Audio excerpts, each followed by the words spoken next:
he's been a consistent professional for many years. You know you can count on him when the hammer is down. After top performances over recent years, Udo Bolt has proved that he's always there to help his leader.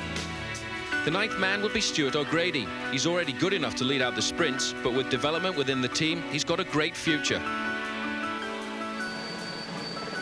Well, I think quite a few team managers would like the money to buy that quality of a racing team, especially for the Tour de France. Well, here's one of the men on Festina now, not worried about the arrival next year of Alex Zuller.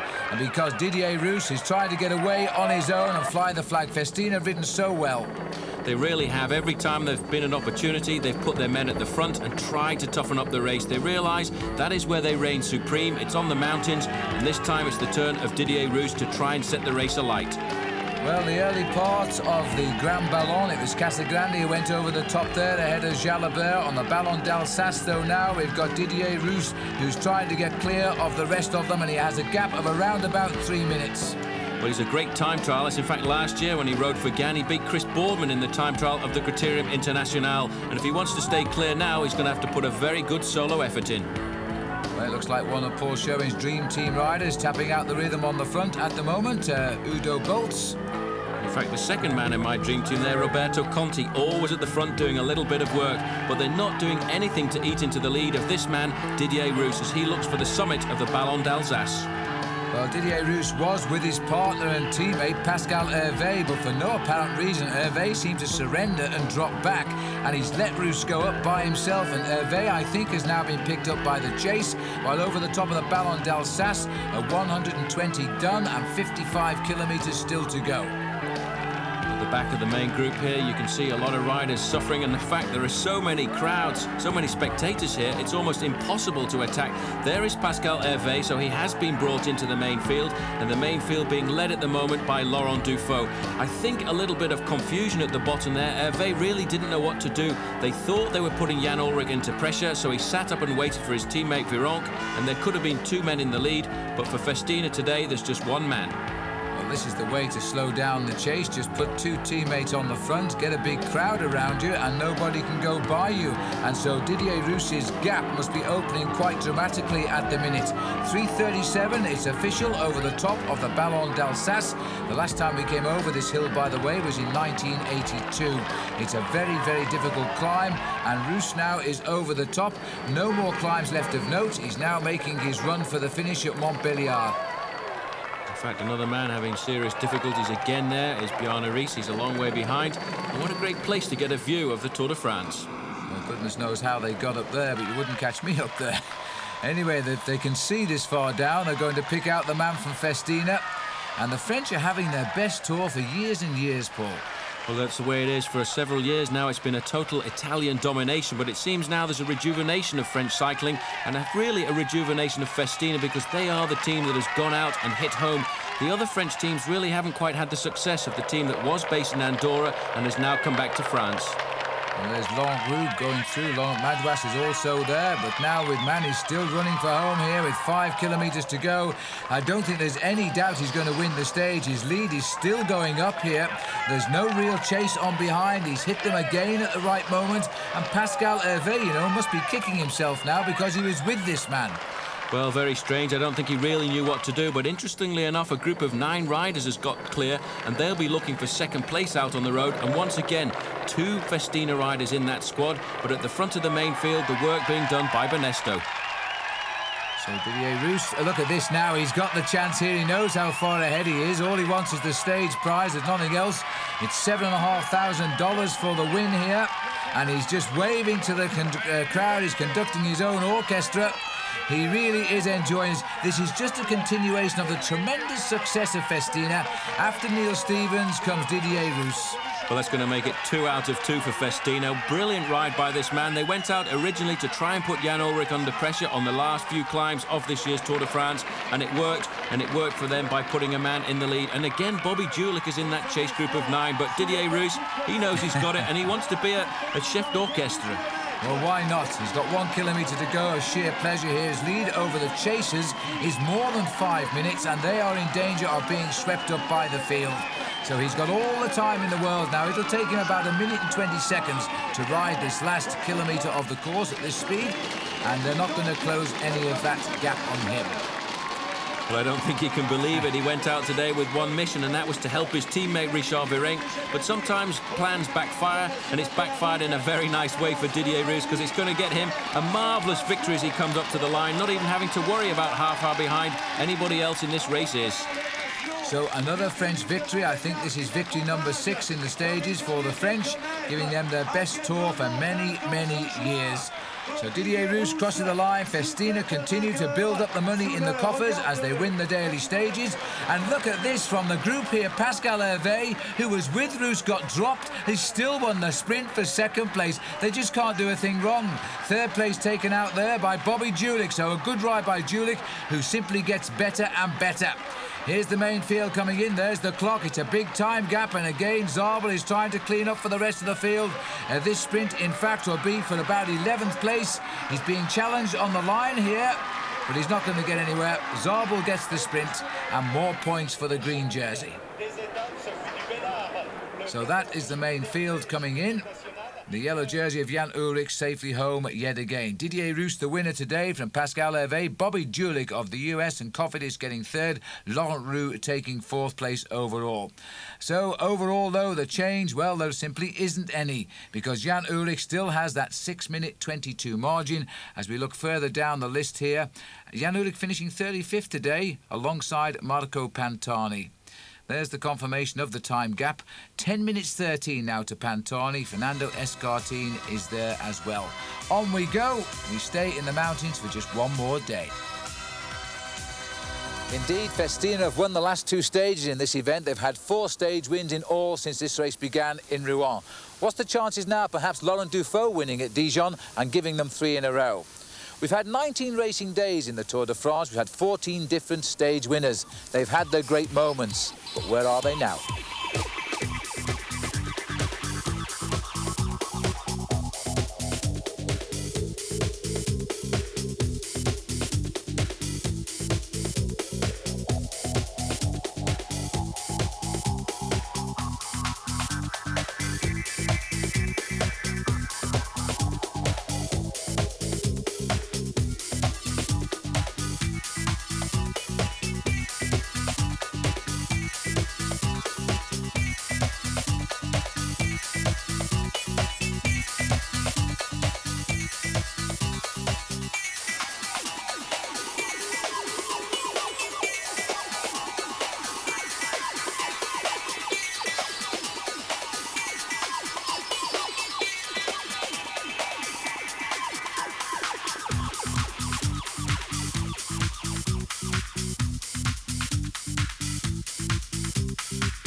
Sorensen here, not among the winners yet, at least, in this year's Tour de France, and we expected he might have been. He was the first Danish rider to win the Tour de Flanders earlier this year, the classic race.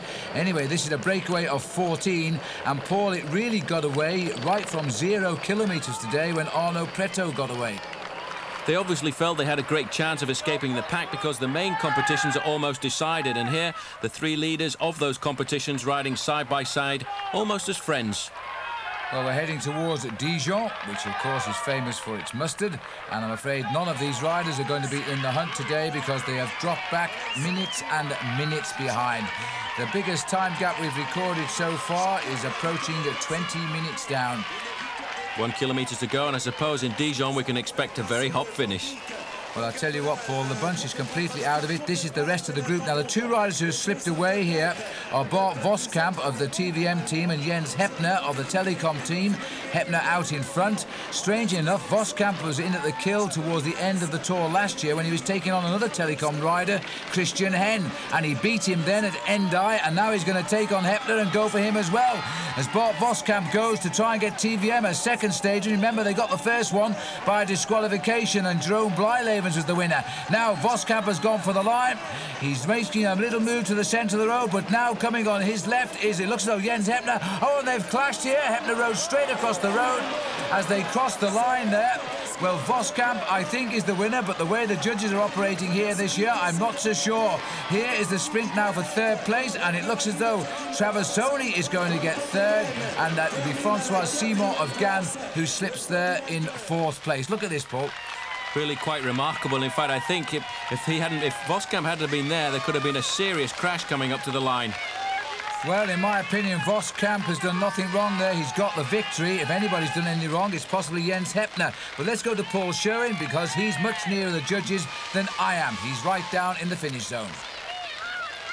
Well, Phil, once again, a pretty dramatic sprint, but the judges have gone round to their booth just to check the slow-motion replay to see if there were any infractions.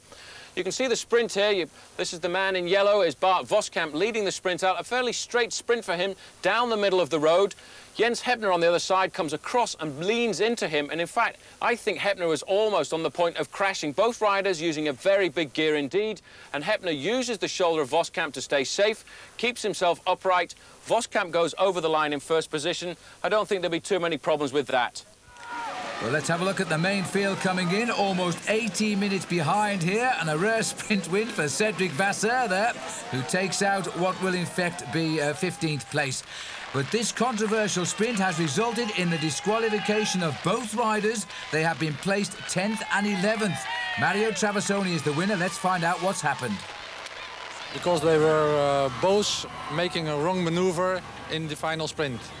It's a strange decision to make, because normally you can only put a rider back to the last place in the group that he was in. Yeah, that's right. But for this special case, we found it so flagrant that we made this decision. The idea is to try and keep the sport clean? Exactly.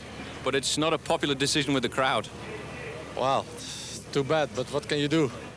Jens, can you just tell us what you think about the judge's decision?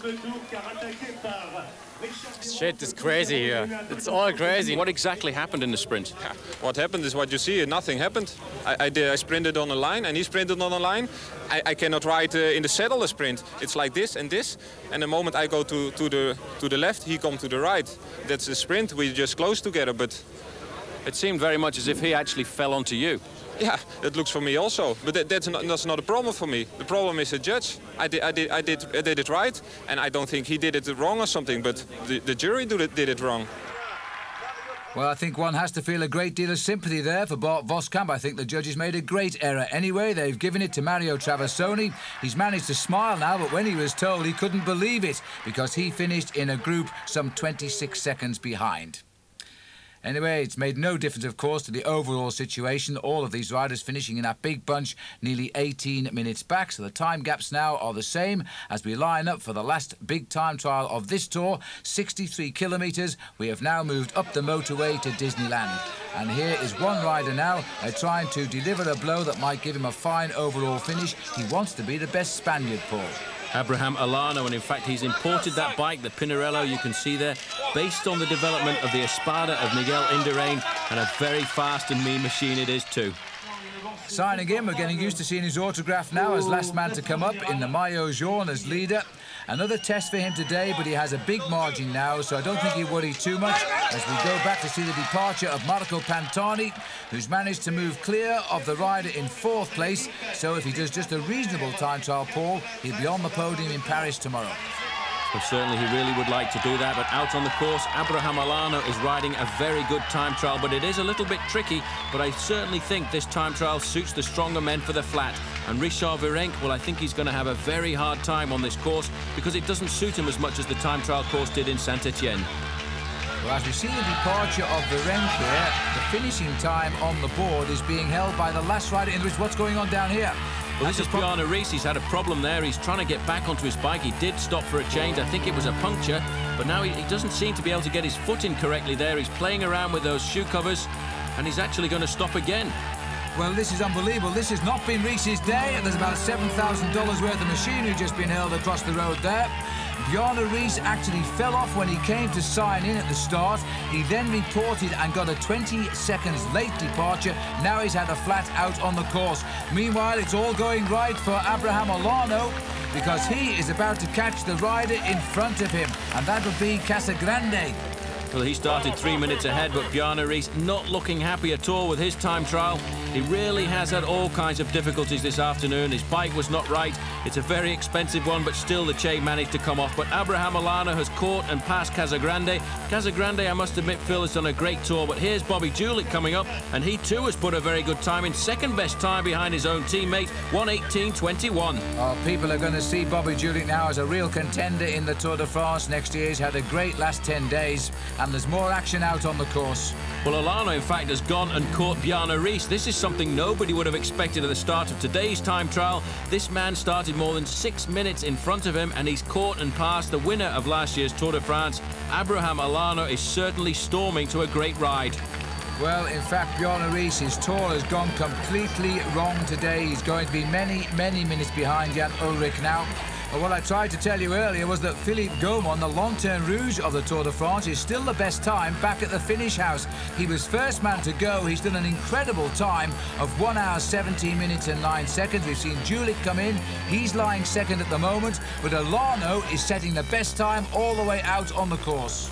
Well, at one of the splits here, Marco Pantani fading away a little bit, 36.38, almost 2 minutes off the mark. But this man is not at home on the flat time trial stages, but he does have to put in a very good ride to keep his third spot away from Olano, who really is scorching around this time trial course.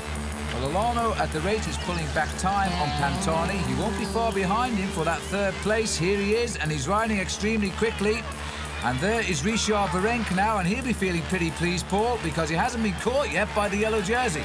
Well, in fact, said this morning, there's one thing I want from this time trial, and that's not to get caught. But coming up to the line now, Abraham Olano, and he's going to go in with the best time. Well, one would say about time too, because Philippe Gaumont was the first man to start. He's been watching on television. In fact, he's been doing a bit of commentary alongside to my right. But now he's seeing Abraham Olano finally get a good time that is going to remove him from the leaderboard as number one at least. Olano, 1:15.57, is the new leader. He has produced what we all knew he could do. A great time. So look at Riis, a long, long way behind. 1:25 and only 88. Nearly 9 minutes, nearly 10 minutes down. Well, a good ride by Pantani. He'll be happy with that, I think. He's gone inside the time that he'd set this morning. 14th time for him, 4 minutes and 35 seconds lost. It's good enough to keep his third spot. Absolutely. Olano, though, he'll be up to fourth now. Richard Virenque's got his own problems. If he looks over his shoulder, he could well see Jan Ullrich is getting him in his sights. But I think Richard Virenque will be feeling reasonably happy with this ride. Certainly his personal goal this morning was not to be caught by the yellow jersey. As he said, I've seen too much of that man, and I don't want to see him one more time in the time trial today. Well, Jan Ullrich is not riding a winning time trial at the moment, but he's certainly riding a winning Tour de France. Here comes Richard Virenque to the cheers of the crowd here at Disneyland. He looks over his shoulder. He knows he's not far ahead of the yellow jersey, but he's far enough. He's going to deny him that great moment of catching him. Virenque speeds towards the line. He's way outside the time of Abraham Olano, who will win this Tour. Because of Virenque doing 1:19, it means that Ullrich will do somewhere in the 1:16 region. Virenque gets the 8th best time. It'll drop him down to 9th now as the Maillot Jaune comes up to the line, and there it's confirmed. It'll be a 1:16. Abraham Olano will win this stage of the Tour de France, his first ever stage win. Ullrich will take 2nd place, and that is good enough. And so congratulations all round for Jan Ullrich here. You remember he won the final time trial last year. He took nearly half the overall lead away from his teammate Bjarne Riis. But today, Jan Ullrich has kept all of his overall lead. The margins now are big. And so Mickey Mouse has presided over an extremely good stage of today's stage of the Tour de France, although Bjarne Riis might not agree. Olano winning by 45 seconds from Ullrich. Philippe Gaumont, the Lanterne Rouge, gets 3rd on the stage, and a great, great ride from Bobby Ullrich, who finishes 4th. Erik Dekker there in 5th. He won the Olympic silver medal in the road race back in 1992, and he lost 2 minutes 39 today to Olano. Overall, of course, there is no change at all, except the gaps are even bigger now. Well, there is one change. Abraham Olano comes up to 4th. He claims best Spanish rider. since 1975, the hallowed cobblestones of the Champs-Élysées has welcomed the chosen few to Paris. But for today, Jan Ullrich will not be attacked. He'll be allowed to enjoy his great moment. You know, Paul Sherman has also finished 5 Tours de France on these cobblestones. He knows what it takes. And here he is now to tell us about the courage of 3 men who've left their mark on this tour. Cedric Vasseur found his spirit in this year's Tour de France, and I know he'll never be the same rider again. His attack at the bottom of the final climb of Arcalis in Andorra was made by the desire not to lose his yellow jersey. Even though he knew defeat was inevitable, he still went down fighting. Marco Pantani left his mark on this year's Tour de France when he attacked at the bottom of the Alpe d'Huez. Nobody could match the speed with which he came out of the front group. He even broke his own record set 2 years ago for the fastest ride up that mountain, setting a new time of 37 minutes and 35 seconds. But more impressive was his comeback. After 18 months of rehabilitation, he still had the skill and desire to climb faster than anyone. The most important moment of this year's tour was on stage 10. After several attacks by Frenchman Richard Virenque, which only seemed to annoy Jan Ullrich, the German just accelerated and blew everyone away, riding on challenge to a lone victory and his first yellow jersey, at the same time transforming himself into the champion of a new era.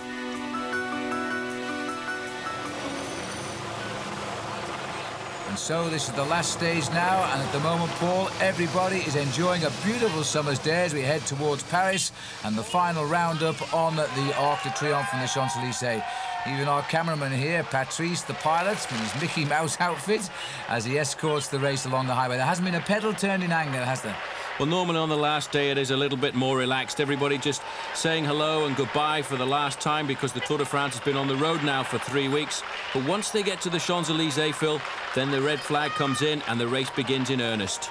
2 ex-East German amateur teammates there talking to one another, Erik Zabel and Jan Ullrich, now about to win the 2 biggest prizes of the Tour de France. Jean-François Pecheur, once a rider on the same team as you, Paul, now talking to Eros Poli. Tallest man in the Tour de France, and he's just going to take a nice little glass of champagne, but don't take too much, Eros, because there's still a few kilometres to go. That's my boy. Over your shoulder, just like salt. Eros Poli learned to speak English because he's married now to an Australian lady. He met her in Australia during the 1988 Commonwealth Bank Cycle Classic out there. Well, this is the crowd that awaits. The Arc de Triomphe at the top end of the Champs-Élysées is ready. This great road in the centre of Paris completely closed to traffic. And, well, last year the support was all for Denmark, and now it's all for Germany. Quite amazing. It really has become such a cosmopolitan and international Tour de France because over the last few years people have travelled from the length and breadth of Europe to support their champions. But as I said, Phil, once they're on the Champs-Élysées, the race is really on. Well, last year it was 8 circuits, so this year it is 10 circuits to make up 159 kilometres. And the riders now are in the streets of Paris. We're going through what will be the finishing line at the end of the last stage of the Tour de France.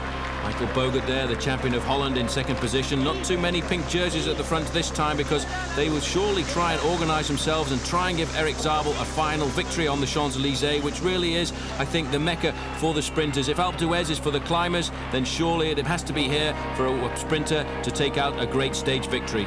Well, across the Place de la Concorde, this is Frédéric Guédon, who's trying to slip away from the field. He was the surprise winner this year of Paris-Roubaix, and he's completing the Tour de France as well.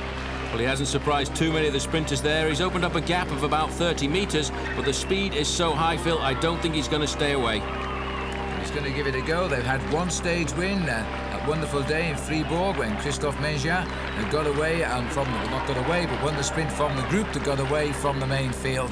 Now, it's a tall order to try and hold off the Tour de France in the centre of Paris when you're 1 man versus the rest, and I think the whole field are going to scrabble away up to him now. Well, one man who doesn't give up, Laurent BROCHARD, there trying to get across. You recognise him because he wears his bandana, the red and white one, around his head. And going through in the pink jersey, Laurent Jalabert. A very quiet Tour de France for him, maybe hoping that something will come right on the street of the Champs-Élysées. Into the underpass and still in the lead as he climbs out. He'll head down the Rue de Rivoli very shortly now, but the telecoms are after him.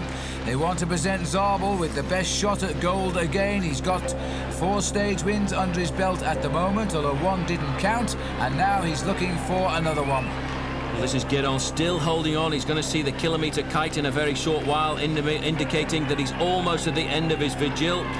Little behind there, we've still got Giovanni Lombardi keeping the pressure on, hoping that he's going to just close down on this lone rider and putting his man Zabel into the final corner in an ideal position. Well, you've got to hand it to Guérin the way he's done this. He's hidden virtually throughout the whole of the Tour de France. It's the first time we've actually seen him in the front of the action, but he's about to go to the back again because now the Rabobank boys have started to come up as well, and they are hoping that Robbie McEwen will deliver a stage win. We're moving up into second place. Another man we haven't seen an awful lot of in the Tour de France this year, Frankie Andreu. He knows how to finish second here. He's done that before, but he's come to the front just a little bit too soon as he sweeps across the Place de la Concorde, and very shortly the riders will be turning right with just 400 metres remaining. So the crucial final bend as they line up now for the finish, and let's see if Erik Zabel can go out on a very high note. He's won the green jersey for the second year in succession. As they now line up for the finish here, and the sprinter started George Hincapie of US Postal is having a real dig here as he tries for the line. Zabel is coming on the left, Manali's got onto the inside, Manali has got clear, and Nico Manali gets the win. So he beats Erik Zabel. I think Henk Vogel's got third, and Blijlevens again a top six there. He will have got fourth. And George Hincapie just pushed away as he tried to make that a desperate finish for the Postal. In fact, the US Postal team finishing all 9 riders, and only 3 teams have done that. The other is Festina, and the other one, of course, is Telekom. There's the win, though, for Nicola Minali, second time out. This is the important result, though, after 100 hours in the saddle. Jan Ullrich winning by 9 minutes and 9 seconds. Bjarne Riis, 7th, 26 minutes and 34 seconds behind. There's the top 3. Their names Ullrich, Virenque and Pantani. He got 3rd. So, Jan Ullrich, at 23 years of age, has won this Tour de France by the biggest margin since Laurent Fignon won in 1984. He's a real superstar. He says he'll retire when he's 30 years of age. You know what that means? He could win the Tour de France 7 more times. I hope you enjoyed this video of the Tour de France. We certainly have enjoyed bringing it to you. Until the next time, goodbye.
Hello again and welcome to Belgium. Well, this was the second year World Cycling Productions decided to organise a trip for those who wanted to come to join us on the classics at the early start of the season.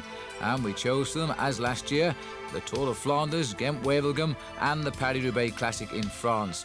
We started by bringing the group out into Ghent, most famous cycling city, and then we moved down to Kortrijk. We took them over to see some of the circuits of the 4 days of Dunkirk, and we went to the Tour of Flanders, and we went to Compiègne in France for Paris-Roubaix. These are the riders arriving in St. Nicholas Square here now to sign on for the Tour of Flanders, and it was a chance for Paul Sherwin to meet his old friend Max Chandry. Thanks, Phil. Well, just at the start line here, we're with Max Chandry, who's always been one of the great riders in the Tour of Flanders. Max, it's a nice day for the race today. How are the legs? Legs are pretty good. The morale is good. The condition is good. The weather is good. Yeah, thanks, Max. Now, Johan Musea, what do you think of our trip? It's something special, yeah. You'll love every minute of it, Johan, but you do the riding and we'll do the watching. So the field all ready to roll away on the blue skies. 10 o'clock in the morning in Belgium. Always